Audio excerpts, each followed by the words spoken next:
Peter, how you doing? Chris? Right, as always, the first thing I'm checking is the audio, and it's going out, and we're definitely streaming, so we're good. Yeah, how are things in Cork? Very good. I think like everywhere else, we're at various stages of reopening the city and the offices and things like that. So It's feeling nearly normal now. I mean, obviously, I'm still working from home, but that's for other reasons. So yeah, it's feeling nearly normal down in my neck of the woods near London, so that's nice. Cool.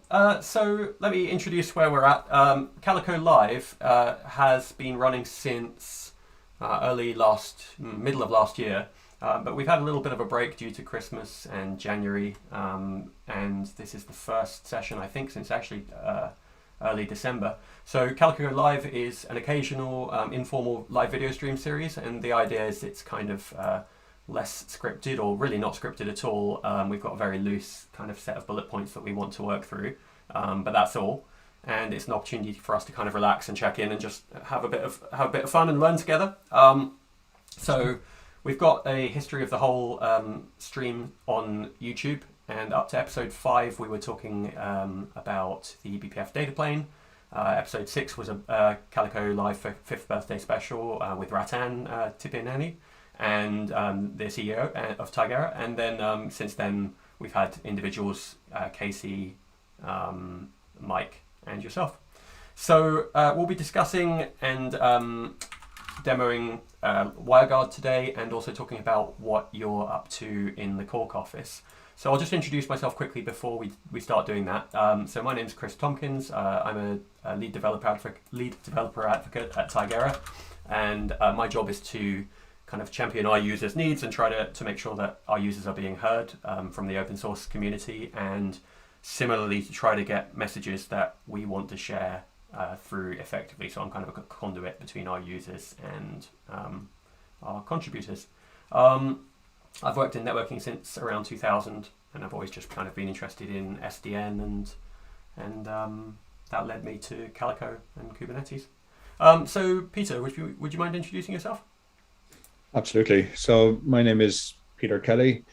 My role at Tigera is kind of a dual role. So I'm the site leader for the office in Cork, which is our EMEA HQ, Europe, Middle East, and Africa. And I'm also director of engineering. That primarily means I spend most of my time working with the engineering team that we've built out in Cork, to help us build out some new features such as WireGuard support and lots of other things that we've been working on in Cork. So I kind of have a dual role to look after the office and the site, and then specifically working very closely with the engineers and the engineering team. Yeah, and I know I'm not the only one to say it, but I'm blown away that you can actually do both of those things, because those are both jobs in their own right, very much. Somehow you managed to do both, so that's awesome. It can be a bit of a shock, a context switching from dealing with contracts and office leases to reviewing pull requests and doing code reviews. So yeah, I think personally I'll take broken code over a legal contract any day of the week, but I know everyone's different.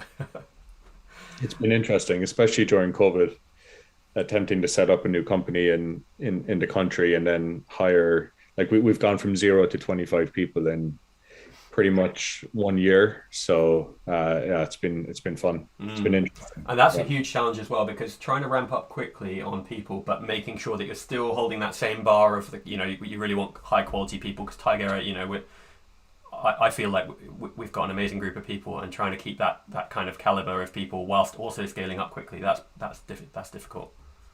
It is. It's very true. We have a very high bar for our engineers and anybody that we hire at Tigera, both technically and also how they're going to add to the culture at the company. So that high bar means that we have to have like an incredible amount of pipeline coming through of really good candidates. Yeah, definitely. And we can't hire everybody, so we have a fairly intense interview process then as well. So it is tough, but yeah, it's one of the most critical things is hiring and keeping that culture and keeping that bar high. So it does take a lot of time, and we're continuing to invest in that as well. So I think we're going to double again this year in Cork. So we're going to go from 25 to 50. Yeah, so that's awesome. Actually, I might take this opportunity just to say actually that we're looking for a developer advocate role in Cork. I mentioned that specific role because that's what I do. So anyone who's watching this is probably very well positioned to be interested in that. Were there any other roles you wanted to shout out particularly? We're hiring across the whole office. So we have a fully functioning office here in terms of all the different functions of the company are present in Cork. So we have pre-sales, where we have solutions architect team, incredible engineering team there to help the sales team with POCs and demos. We have an amazing customer success team for professional services, escalations, and training for our paying customers post sales. And then we have a large engineering team. We have content marketing, HR. So we have roles in pretty much all of those teams. So yeah, if anybody's interested, and we have a very interesting recruiting strategy where we support people hiring people anywhere in Ireland, and we also support relocating people if they're interested in moving to Ireland, which we are doing actively. So if anybody is interested, and that sounds interesting to spend some time in Ireland, they should reach out to us, definitely. Yeah, awesome, great. We just had a question, which is good actually, because I was going to call out actually that, as I always try and remember to say on these sessions, that we have an agenda, but we're only sticking to it loosely, and we're very happy to be derailed heavily from that. So anyone who has questions, fire them off. They can be easy, difficult, whatever, and we can always come back to them. Having said that, the question we've had is entirely technical, so I'm going to hold it until we get to the technical bit later. Okay. So just to that person who asked the question, I'll come back to it. In the second half, we're going to be digging into some technical stuff, but we're going to start off talking about the Cork office a little bit more. So I'll hold that question just for now. But feel free to put any more through that you want to. So Peter, I was going to ask about you and then move on to Cork, but I think we've kind of gone the other way. So let's carry on down that path and just talk more about the Cork office. So you said the current state of it is around 25 and hopefully doubling again. Yep. And you said it's across the whole gamut of the country, of the skill set of the company. Yeah, excuse me. So what's the majority of the technical work that's happening there? Which bits? I mean, I know the answer. I'm asking for the benefit of the camera, but which bits are you mainly working on? We've kind of had the fortune that we've been lucky enough to work on lots of different pieces of Calico so far, which has been like a steep learning curve for the engineering team in Cork. We've worked on some of the most complex pieces of the project and the enterprise product as well so far. Most of the code that we've written has been in open source in Calico. We started out by working on WireGuard primarily in Cork last year. And we've also done work with Egress Gateway and are continuing to do work with Egress Gateway at the moment. And especially we were looking at L7. So basically anything on top of Envoy. So we have a Envoy per host now in Calico, where it's sitting on each node as opposed to sidecar proxy pod. And we're building a lot of features on top of Envoy in terms of L7. So you have L7 logging for observability. We have upcoming features such as web application firewall using mod security that's built on top of Envoy, potentially distributed tracing. So there's a lot of that kind of L7 HTTP layer within your cluster for east-west traffic that we're looking at, that we've been exploring in Cork. Some of those type of features. So we've kind of touched a lot of things really. We also have some UI engineers working in the team in Cork, working on our web UI. So yeah, pretty much the whole stack at the moment, but primarily WireGuard and Egress Gateway along with L7. Those kind of three big areas, I suppose, are what we've been spending most time on. Yeah, that's cool. So what are the advantages of having per host Envoy? I mean, obviously there's going to be a resource memory utilization for a start, obviously. But what are the other advantages? Yeah, so the main advantage really is that previously for Envoy per pod as a sidecar, that came as part of Istio. So to unlock some of these features previously, you had to deploy Istio, and Istio is its own. It's fantastic technology, but it can definitely be complex to operate. Yeah, it's a beast. It is. So we've removed the need for our users to deploy Istio to unlock some of these features by us deploying Envoy per host. Yeah. So that's really the main advantage of that per host Envoy model. Cool. Yeah, and I think that's really important as well, because we do have open source users who I speak to who have an enormous amount of technical knowledge and are deep into it and so on. But there are users like I was previously before I worked for Tigera, where one of the huge attractions of Calico for me was that I understood how it worked broadly. I could look at it and I could comprehend how it worked, and so any new feature that we add, if we can continue to have that kind of comprehensibility, to make up a word, then that's amazing. So not wanting to add something of the complexity of Istio just to achieve a feature is a huge deal, definitely. Exactly. Yep. Keep it simple. Cool, yeah, and we'll dive into WireGuard. Well, there's going to be some overlap today between what I did with Mike briefly at the end of last session and today's session, but we'll cover off some new stuff as well. But a bit of a spoiler, but yeah, turning on WireGuard is so ridiculously easy, and if we can achieve anything remotely as elegant with the layer 7 stuff, that would be amazing. Cool. So before we drift off Cork too much. What challenges is the office still facing, would you say? Yeah, I think returning to the office is going to be an interesting one. Like we're obviously supporting a hybrid model like most companies where it's opt-in at the moment. And I think that's been maybe the trickiest part is as you're establishing a new team, a new office, missing out on some of that face-to-face collaboration has been interesting. So people are excited to go back and do that with the opt-in model. So I think that's probably been the biggest challenge for me setting up an office with that in COVID. I think hiring is always the biggest challenge in any kind of growth phase in a company. So we have an incredible market in Cork in Ireland, and we have a lot of people wanting to relocate here, which is great. But it is a limited market in Cork. Cork is a small city. It's about 350,000 people in the greater Cork area. So it's not like a massive metropolis with millions of people and lots of software developers. So there's kind of like a rotating merry-go-round in Cork when new companies come. We have some very big established companies here like Apple and Dell, EMC, but we have a lot of new startups as well that are forming, which is a lot different than it was about 10 years ago. So it's great to see like these indigenous Cork startups thriving and doing so well.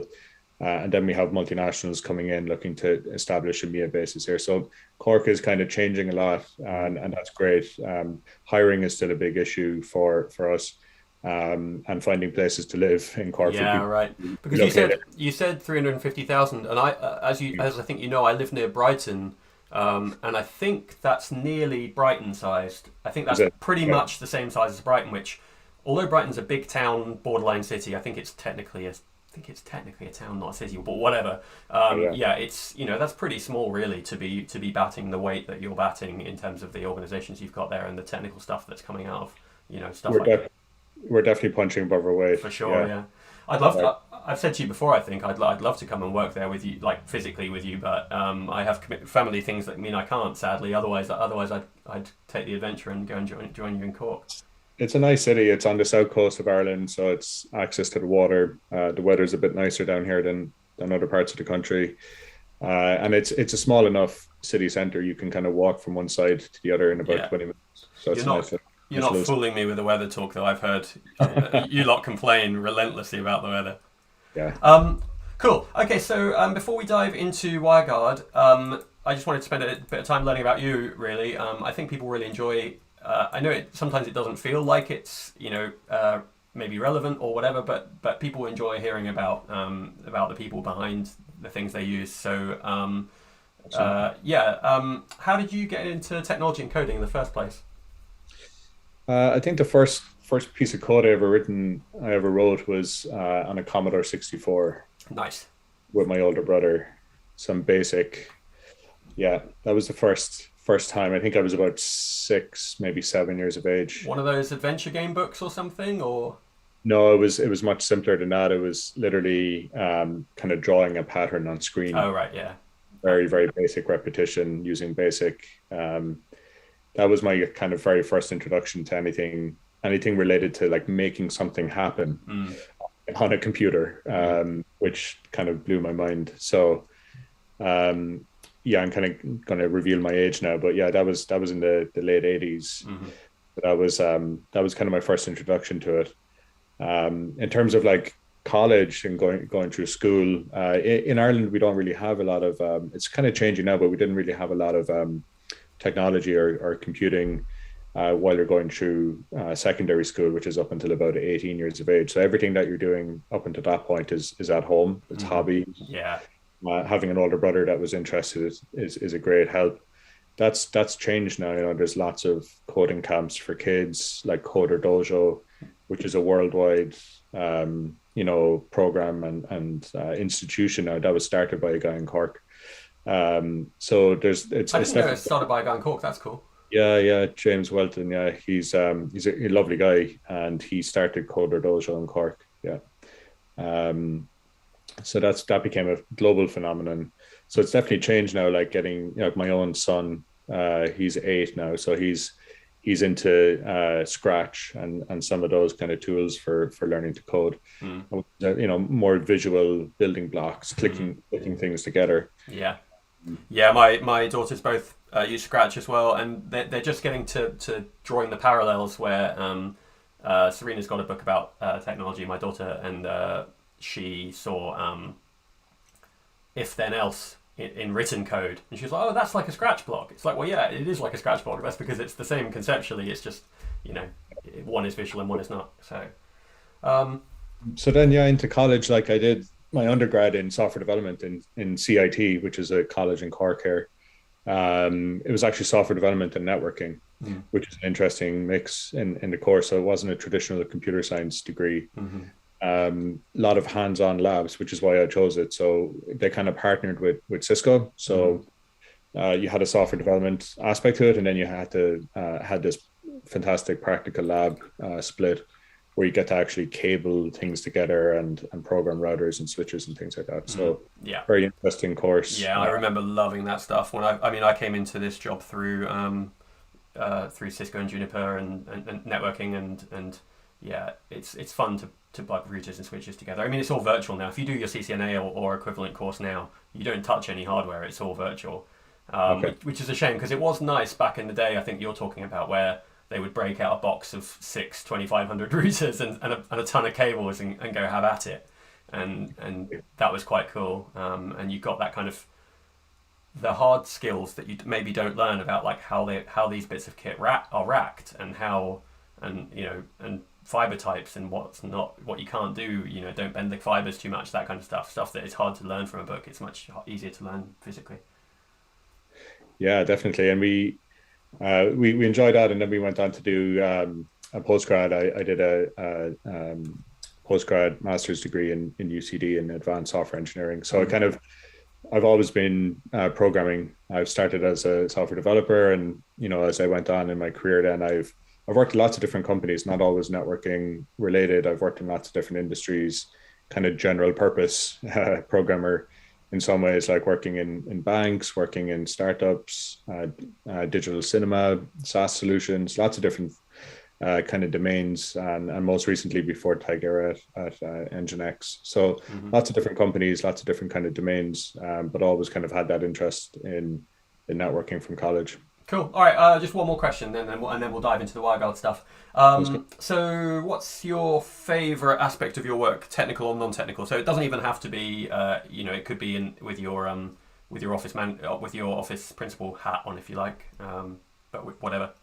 Yeah, I think like the thing that still gives me the most satisfaction is creating a solution to a problem. Mm. So it can be a organizational problem like hiring or structuring a team, or solving a technical problem, writing a good design doc, getting feedback, writing a good implementation, and seeing the kind of tactile kind of solution to the problem.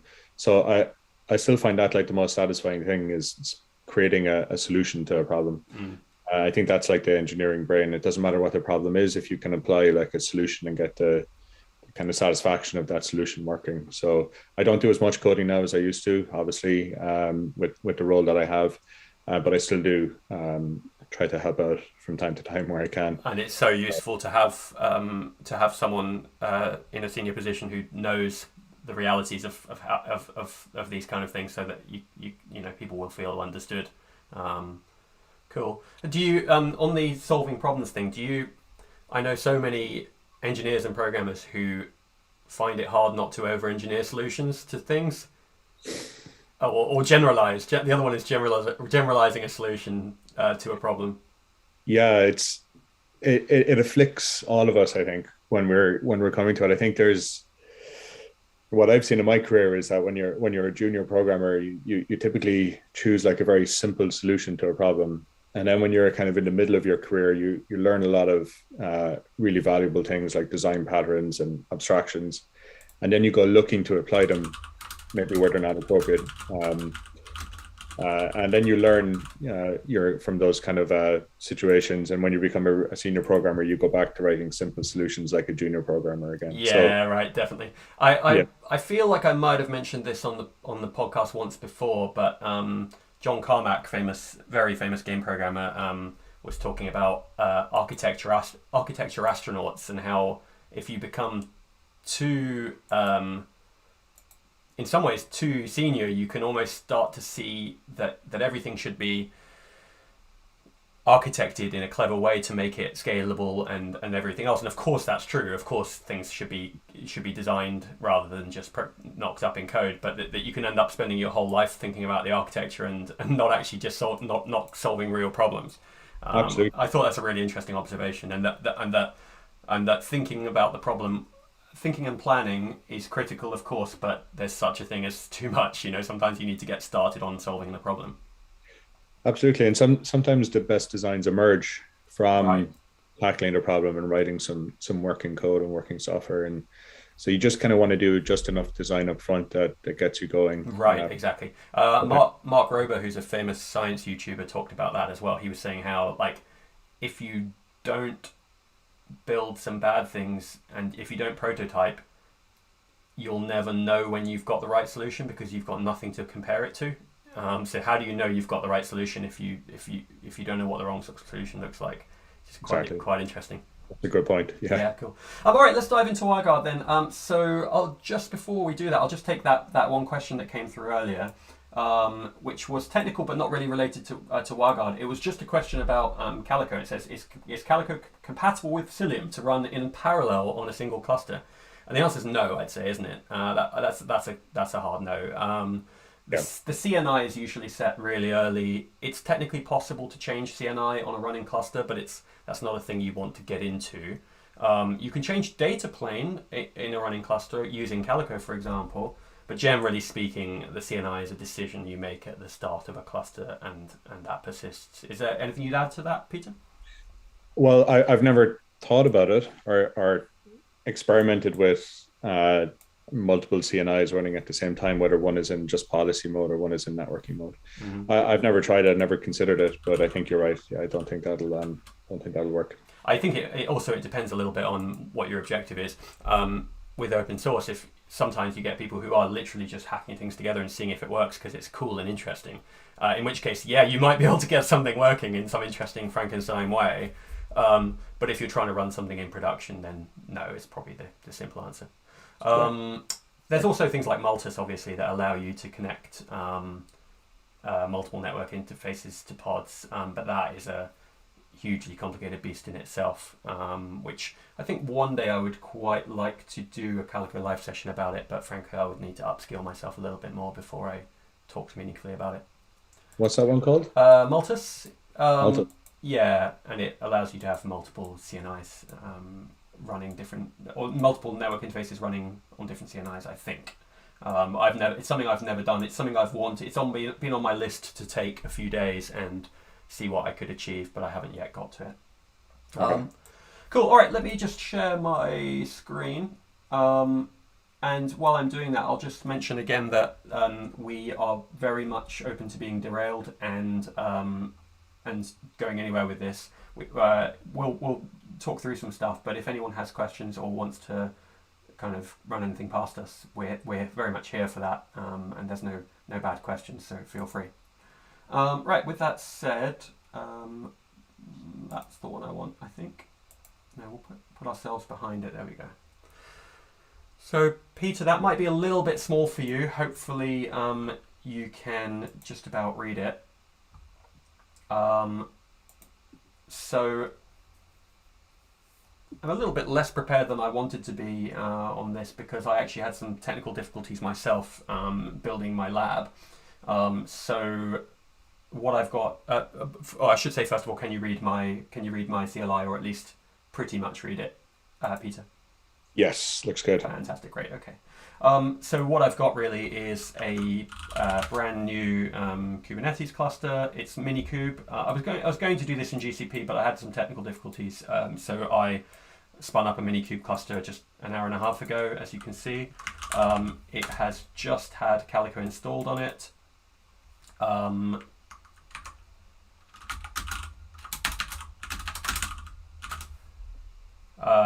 The pod cider is 192.168, anything, and it's a single node at the moment. So the first thing I'm going to do is quickly add a couple more nodes. You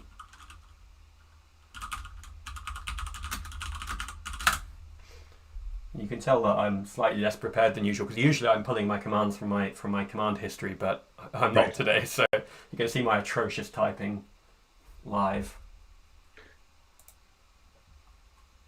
Do you use Minikube a lot, Chris? I do, yeah, I do. I'm actually doing it, working on contributing a couple of things to it at the moment as well.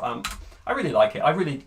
There's a part of me that just enjoys the idea of doing something for free in my laptop rather than spinning it up in the cloud. I mean, there's no reason I can't just go ahead and spin something up in the cloud to test it, but I like the idea of running something locally in your laptop just because it's free and quick, and in theory I could do it when I was offline, that kind of thing.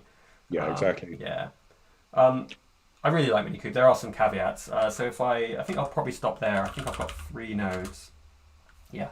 Now, one thing, I mean, in terms of caveats, one thing I've noticed that I have mentioned and we haven't quite had fixed yet is, I think you'll see up here that when I did get pods, there's no kind CNI, and that's correct because we're running Calico, so we don't need kind. But I think, unless it decides to show me up now, yeah, there we go. Look, just the running Minikube node add has added kindnet, which it shouldn't, because when I built the cluster, I specified network plugin CNI, which is supposed to tell it that I don't want a CNI. So I think it's fair to say that's a bug, but I knew that was going to happen, so I think I just need to delete the daemon set. Okay. DS. It's in the kube system namespace, and it is called kindnet, probably, is it? There we go.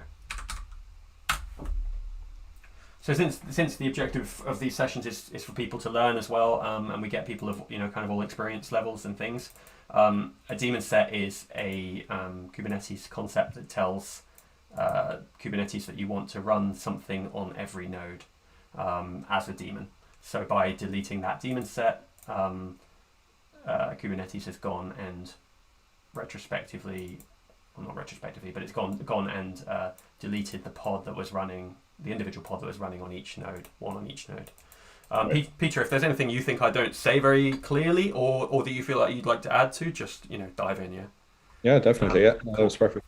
Great. All right. So the next thing we need to do is really just show that things are working as it stands. So why don't we deploy? I'm just going to cheat over here. I just need to look. I'm going to deploy the Google Microservices demo. I just wanted to check before I do what the path to the manifest is. So I think it is going to be in repos slash.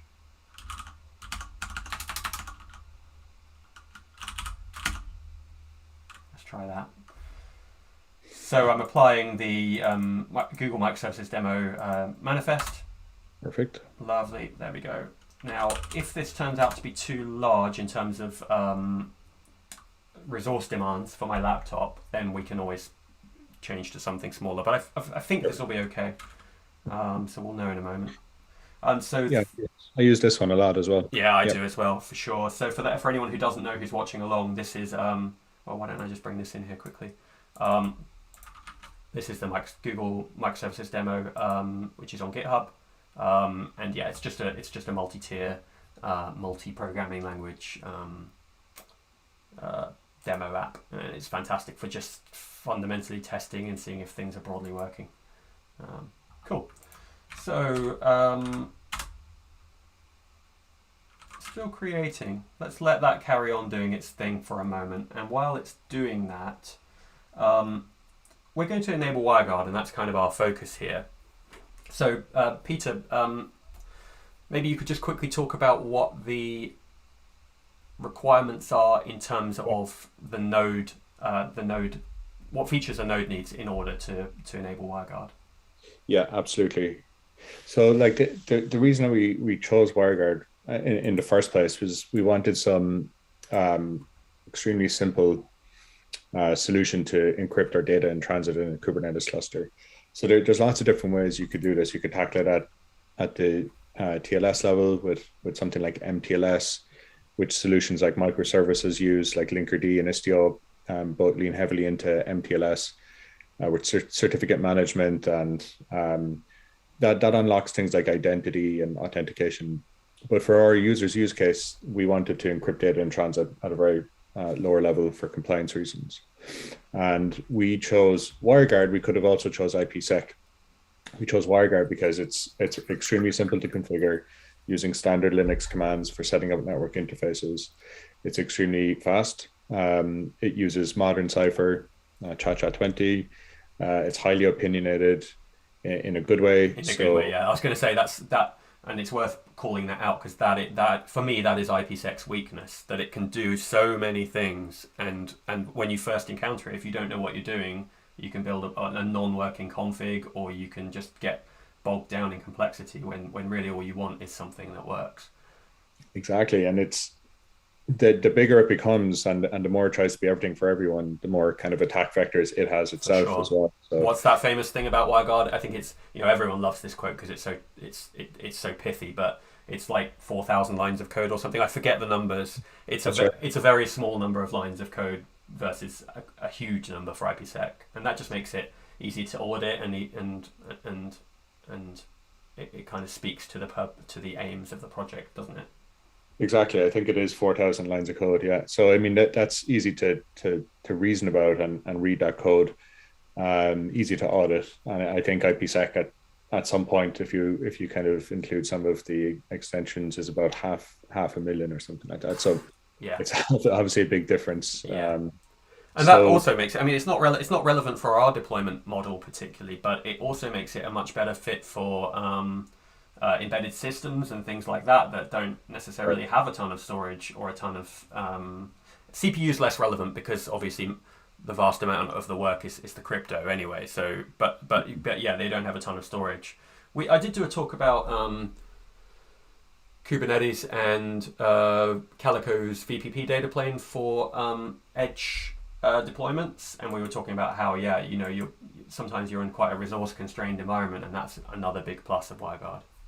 Oh yeah, that's a good point. Absolutely. Some of the requirements, like you asked about, you have to have WireGuard installed on each node in your cluster to enable encryption. So obviously Calico doesn't attempt to install anything, any system package on your cluster for you. So you do need to have WireGuard installed. WireGuard is included in the kernel since 5.4, and it's been backported to some previous versions as well. So it does mean that potentially you might have a cluster where you don't have WireGuard installed, depending on the version of Linux that you have running on your nodes. Or it is also possible that you might have WireGuard installed on some of your nodes and not others. So it is kind of a prerequisite kind of flight check that you need to have WireGuard installed, and it is worth checking that before you do attempt to enable WireGuard. And I'm right to say that if you don't have it, things will still work, but the encryption won't be happening, right? Yeah, but by design, like the most important thing for us was to ensure that traffic was never dropped, that we didn't lose any packets. So by design, it does operate in kind of a mixed mode if you want. So if you have a cluster with X number of nodes and WireGuard is only installed on a portion of them, so the portion that WireGuard is installed on traffic that's flowing between those nodes will be encrypted. But if traffic is leaving one of those nodes and communicating with a pod on a different node that doesn't have WireGuard installed, for example. And it's not particularly shouty about that, is it? In that scenario, because you know where I'm headed with this. This is one area where I think we can improve. I personally don't like the idea of it failing silently. I do like the idea of being able to have clusters where some nodes can't encrypt because they don't support it, or you choose to leave them out of encryption for whatever reason. Maybe you want to capture the traffic or whatever. I like the idea of supporting it, but I think it really ought to be really loud. It should be really obvious that that's not happening. I don't think we're there, if I'm correct. You're right. Yeah. It's on our backlog. So we right now it's extremely simple. Like you'll show in a second, it's extremely simple to enable WireGuard. It's very much an all or nothing. So when you enable WireGuard, you're turning on encryption for your whole cluster.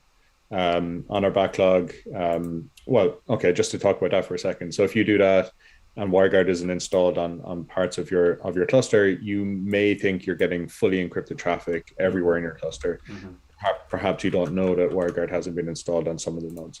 So that's obviously not a good scenario. And like you said, that's something that we prefer to do in kind of like a pre-flight check. So to offer like a CLI command or something where you can check is your cluster like fully WireGuard compliant or ready for him. Yeah, I think that's the right solution. I don't think we need to change the behavior at all. I think we just need to make it more clear. And I like the idea of doing it as a compliance as a pre-flight check as well. Or usually when I make these kind of statements where I say, this, I think this could be better, someone usually goes, well, a PR would be welcome anytime you like. So, I really ought to, put that up and fix it. But it is on the backlog, so we're aware of it. That's good. Cool. So you mentioned that WireGuard needs to be installed, but it's worth drilling into what that means. So WireGuard, you might have noticed that I snuck a command into the CLI, but I haven't actually pressed go on it. But that's not installing. Basically, I don't need to do that for the WireGuard data plane to work. If WireGuard is already in your kernel, which it is for the versions that you mentioned, what was it, 5.4 and onwards, you don't need to install WireGuard as a package. It will, if it's there in the kernel, it will work. But what I'm installing here in a moment is actually the WireGuard CLI, and that lets you visualize the state of WireGuard when it's running, and that's so it's a visualization tool. It's not the WireGuard support itself, but we're going to need that in a moment. So if I press go on that, it's going to fail because there's no node called X. So I just want to get a list of my Minikube nodes.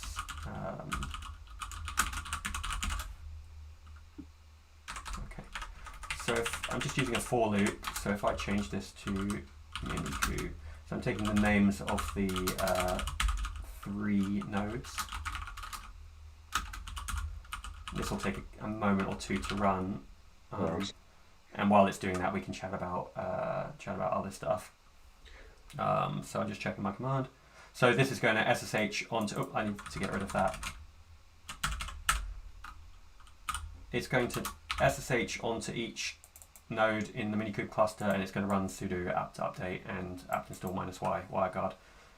Actually, technically, if I wanted to hurry this along a bit, there's no reason I need this on all 3 nodes, is there? That's true. Let's just stick it on 1 node so that we don't have people waiting unnecessarily. The WireGuard tools are fantastic. Yeah, they are. The WireGuard. Yeah. They're worth using. WireGuard's one of those funny projects where even jaded people who've been doing IT for a long time get excited, because it's how code should be, right? Like lean, fast, purposeful, efficient. It's all the things that we like in software. Yeah, very very well designed. Very easy to configure. It's a VPN technology. So a lot of people think of VPNs like client server, but the way it's designed with its routing tables and things like that, the way it uses network interfaces and this allowed IP lists that we'll show in a second as part of the demo, you can use it in this mesh architecture where you can have multiple nodes all in a mesh kind of topology. So that's a huge advantage. Yeah. Very easy, actually. Yeah. So before we, I think what we'll do is before we actually turn on WireGuard, because we haven't turned on WireGuard, just to be crystal clear about this. At this point, we've just installed the package that'll let us manage it and visualize it. We should prove that the Google Microservices demo is actually working. Port forward.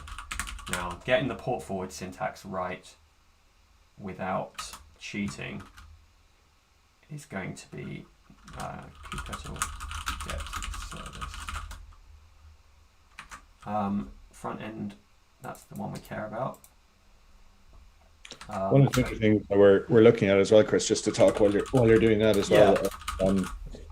We are exploring, and it is on our backlog, to look at policy-based encryption, where you might want to just encrypt a corner of your cluster. So maybe there are some specific nodes for compliance reasons that you want all the traffic that's flowing between pods on those nodes to be encrypted, but you don't want to incur the cost of encrypting any other traffic in your cluster. So that is what we're looking at. Yeah, that's a good idea. And I was just thinking, I haven't fully thought this through, so it could be a poorly formed idea, but I wonder if there might be some scenarios as well where you wanted to include a particular node that wasn't encrypted, or traffic that wasn't encrypted, so that you could sniff it or capture it, or otherwise manipulate it with a hardware appliance or something else. There might be some scenario where you were trying to achieve something like that.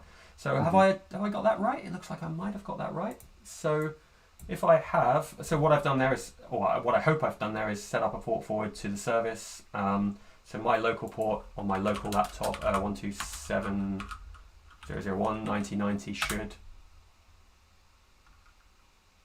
Have I got that wrong? Yeah, there we go. Brilliant. So yeah, we're seeing the online boutique store. So that's fine. That's good. So that's all working, and we can buy some sunglasses. It's very slow, but that's to be expected because it's Minikube. It's all running on my laptop, whilst my laptop is also transcoding video and uploading to YouTube. So I'm asking for trouble, really. Cool, great. So let's put that back over here for a second. So if I kill that for a moment and I SSH to one of the nodes. Sometimes using my history is slower than just typing it. What was the first node called? Was it called Minikube? I think it might have been. No, it wasn't.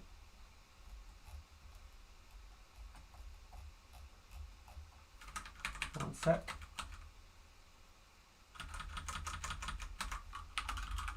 So if I connect to, I think it's -n, is it? Yeah, there we go. Right, so I've SSH'd to the node that has the WireGuard tools. But we have not installed WireGuard, so if we type WireGuard show, we get nothing. But you can see that we do have the using which we can see that we do have the WireGuard tool installed. So that's good. So I don't think I've missed anything, have I, at this point? I can just go ahead and enable it, can't I, Peter? Yep. Yeah, cool. Exactly. And I suppose I should show the routing table quickly beforehand as well, shouldn't I? So we can see it before and after. Okay. Yeah. So I'm just cheating slightly over here. If I look at my interfaces on this node, we can see that we have VXLAN, because this cluster is using our VXLAN encapsulation, and we have a bunch of VIFs for the actual pods, and a Docker bridge interface, which I think is doing nothing, a loopback, and a virtual Ethernet interface. So, and the other thing we can see if we look is IP rule, isn't it? Mm-hmm. So yeah, we can see the various routing tables that we have. Oh, by the way, I should take a moment to just kind of encourage questions again. So if we're doing anything that you're interested in, you're not quite sure what we're doing, we're totally happy to be diverted. So I've got one eye on the questions over here. Cool. All right. So we've got 3 tables, and that's the normal state of things. And our IP routing table looks normal. All right. Cool. So I'll go ahead and enable WireGuard now, if that works for you. Yeah. Oh, I might have just made a mistake, and it'll be interesting to see if this is okay. I don't know if you noticed, Peter, I think when I did this, and I said I was installing tools, I wasn't. I think I should have done that. Oh yeah, you just install. Yeah, you attempted to install the actual package itself. I did, didn't I? I didn't actually mean to. I think that was a typo. Is it going to blow up on us, do you think? Or... No, I think because you get the tools included as well in the exactly. package. So I think we're probably fine, aren't we, to just carry on?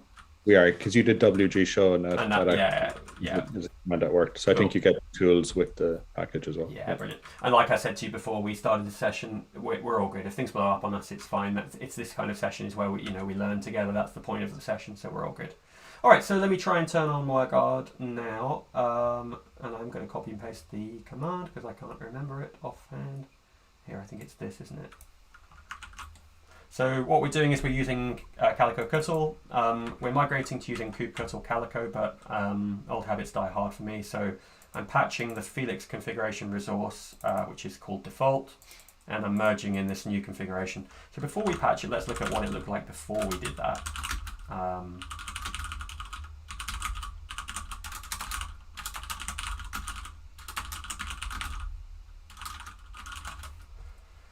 So we can see this is just a Felix configuration that instructs Felix, the per node agent for Calico, to understand how it needs to be configured, whether it needs logging enabled, VXLAN, and so on. So now let's go ahead and do that.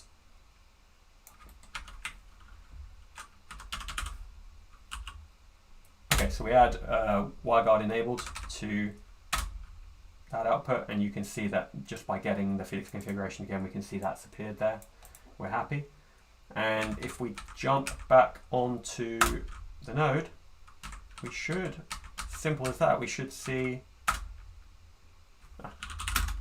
I need sudo because it's a privileged operation. We can see that we have some peers. So we have WireGuard interface and Peter, is there anything you'd like to dive into there? Yeah, just so it operates on a kind of like an SSH, the way SSH handles keys. So you have a public key and a private key associated with a peer. You can see here in the green, there's an interface called WireGuard.Cali. So that's what we call the new network interface that has been added on each node. So each node now has an interface called WireGuard.Cali. The public key here is public. You can see it listed, and the private key is hidden. So WireGuard operates on, it encapsulates packets as UDP packets, and it exposes that then on the default port that you have, that you can see here, which is 51820. Yeah. That is configurable as well. So there are some other Felix configuration variables that you can set for WireGuard in terms of configuration, MTU and listening port and things like that. So by default, this is the port that we choose, and then you can see the peers. So there's 3 nodes in this cluster that you set up, Chris. So there's obviously 2 peers on every node. We'll have 2 other peers. So you have the actual endpoint, and you can see there the endpoint on the peers have that UDP port listed as well, so 51820. And then you have this thing called allowed IPs, which is, they call it a cryptographic routing table. It's kind of like an access control list of IPs that are allowed on the tunnel. So between this node, this peer, and this other peer, these are the allowed IPs that are allowed to travel through the tunnel. these are workload IPs. So these are our pods. And you can see here there's some /32 and /26 addresses. And then there's some statistics about handshakes where there are keys being swapped, and some statistics about data that's been transferred over the wire. So awesome. It's a very handy tool to quickly check if everything is configured correctly and to look at. I've got two questions there. One is, and I think I know the answer. Where is the exchange of control plane information happening? Is it happening through the Kubernetes API? Yeah, exactly. So our Felix component is the one that watches anything that's happening in Kubernetes and updates on the data plane and updates on each node.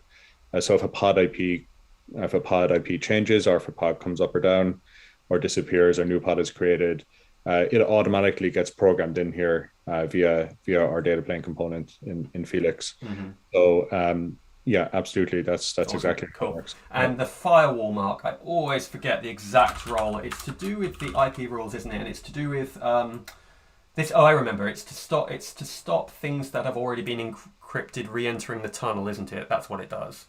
It's essentially to avoid a forever loop.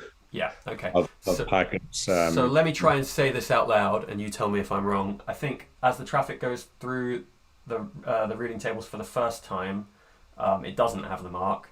It gets encrypted. It gets marked. Then as it goes back through, because the traffic is now marked, then we see this that the table 99 says not from all firewall mark. Anything that is firewall marked with that should be looked up against a different routing table, and that routing table is the one that forwards. Is that right? Close, I feel like. That is pretty much correct. Yeah, exactly. So after it passes through the tunnel, it gets marked, and from then on, that traffic will just go to the default routing table. It won't run through the WireGuard table at that point. Yeah, brilliant. Cool. So Okay, so that makes sense. That's the purpose of that mark. Yeah. Yeah, nice. We're nearly out of time already. I wonder if we can squeeze in. One thing I like to do is, because it's so ridiculously easy to turn on. And well, first of all, let's just quickly show that the front end is still working. Where's my thing? Now, remember, it was slow before, so it will continue to be slow because we're doing this in Minikube on my laptop. So we're expecting the performance not to be amazing. But if we continue shopping by watch this time. So that's working. We never went to the watch page before. So what is the impact of turning that on a production cluster, Peter? Is there any blip for traffic, or should it in theory be totally hitless? There's no packet loss, but there will be some performance impact for sure. Yeah, for sure. Yeah, I was kind of visualizing, or mainly talking about impact in terms of would there be any kind of momentary loss of traffic, but the reason there isn't is because the tunnels are added, brought up, and then new sessions start to forward across them, don't they? Is essentially what happens. Only when the tunnel is established, exactly. Yeah, right. Yeah. Cool. All right, brilliant. So with the last few... Oh yeah, sorry, you were saying? No, I was just going to mention a couple of additional things that might be interesting for people. Yeah, go for it. Yeah. Pod to pod on the same node, that doesn't flow encrypted. Mm-hmm. So the WireGuard tunnel is at the host level. So when the network packet leaves a pod and it comes out the vet pair onto the host, that's then routed through WireGuard. At that point, the data is encrypted, and then it's encapsulated in a UDP packet and sent out over the Ethernet port. Mm-hmm. So that Ethernet interface. So that means if you have two pods on the same node, the traffic never flows through the WireGuard interface. So that's just something that people should be aware of, and that is a limitation currently with the way that it works. And to be fair, I've also been asked. Or people have said to me, well, shouldn't the WireGuard process be running inside the pods in order for that? But my answer to that would be, first of all, that if WireGuard is running inside the pod, then you're going to have the performance impact of the fact that WireGuard has to be inserted into each pod as a sidecar or whatever. And secondly, frankly, if you don't trust your nodes to that extent, then I would argue you've got bigger considerations, and perhaps you might want to approach them that way. I think that's fair. Yeah, I mean, to kind of attack that limitation, you would have to have privileged access to a node. Yeah, and you're probably in bigger trouble at that point. Yeah, exactly. If people are on your nodes, I would say you're in pretty serious trouble already. There is a way where we could put WireGuard in place in each pod and have all of the network traffic flowing through it. There would be an impact then on our policy though, and what we would actually. Right, of course, yeah. Because the traffic, of course, because the traffic all would encrypted. Of course, I didn't even think of that possibility. Yeah, of course. So it's not that's an unsolvable problem. That's something you could do, but I don't think that would be something I would be looking to do. Yeah, I think it's a tricky one. It does come up every now and again, and I think when we kind of explain those, like the two things we just talked about, people are like, okay, that's fair enough. That makes sense. Yeah, it does. I think it's one of those where it's. When you first hear it, you go, aha, but shouldn't this? But then when you actually reason it through, you can see the logic and the reason for the decisions. Makes a lot of sense. Right, we've got 4 minutes left, so I'm just going to quickly, and I think we have to jump promptly because we both have a meeting, or at least I definitely do. So I'm just going to invite people to ask any questions. That's our first priority, really, before we, showing anything else. If you have any questions, we'd love to hear them about anything that you've seen or anything we've discussed today. We'll just take a moment to breathe, Peter, while we give people, because the trouble is as we were talking about before we streamed, it's fantastic. There's only a 20-second delay between us speaking and it going out live on YouTube, but that's still 20 seconds, so we need to give people a chance. Okay, yeah. It's very impressive. Yeah. I'm just getting to this time of day. Both of my all three of my monitors have an 8-hour timeout. It's a maximum power-saving timeout, so a working day is 8 hours, so both of my monitors all helpfully try to turn off at this time of day before the end of the working day, and they usually do it when I'm on Calico Live, which is not when you want your monitors to be turning off, really. No. Okay, cool. We haven't had any questions, so I'm going to say we're actually out of time, but let's just see if I can get it right with one go. I don't think I'm going to be able to, though. Let's see about this. What I want to do... Yeah, no pressure. What I want to do is to run a quick benchmark of